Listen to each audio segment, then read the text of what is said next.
نو میندې د خپل بچانو ته پوره 2 کاله تای ورکړي. په دې صورت کې به د ماشوم پلار په ښه توګه هغو ته خوراک او جامې ورکوي، خو داسې نه وي چې د چا په اوږه د هغه له وس نه پورته پیټی کېښودل شي، نه د مور ته له دې امله آزار ورسول شي چې ماشوم د هغې دی، او نه د پلار له دې امله وکړول شي چې ماشوم د هغه دی. د تی ورکوونکي چې څنګه د ماشوم په پلار دا حق دی، همداراز د هغه پر وارث هم دی.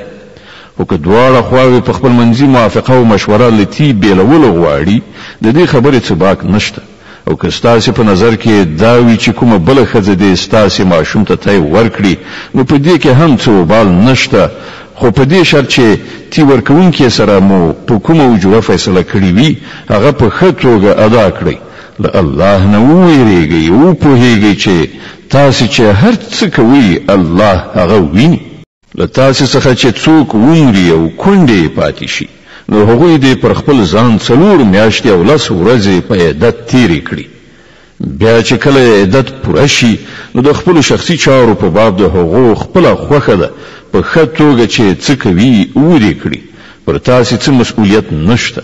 الله ستاسې ټولو له کړو وړو خبر دی. د عدت په موده کې که تاسې له هغو کونډو سره د نکاح هیله په اشاره کنایه څرګنده کړئ، او که په زړونو کې پټه وساتئ، په دواړو صورتونو کې څه باک نه لري. الله پوهیږي چې هغوی به په زړونو کې در یادیږي، خو پام کوئ چې پټه وعده او تړون به ورسره نه کوئ.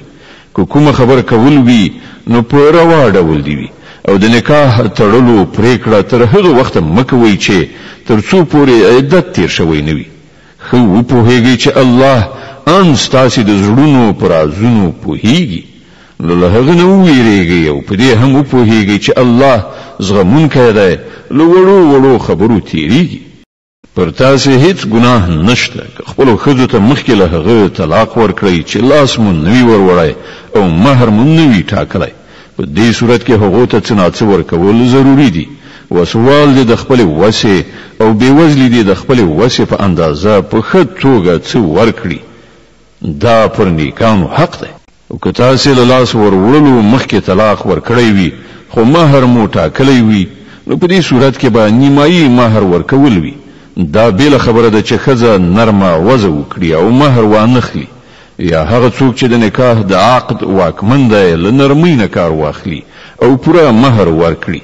او تاسې یعنې نارینه که ښه وضع وکړئ، نو دا له تقوا سره ډیره ښایي. په خپل منځي چارو کې مروت مه هیروئ.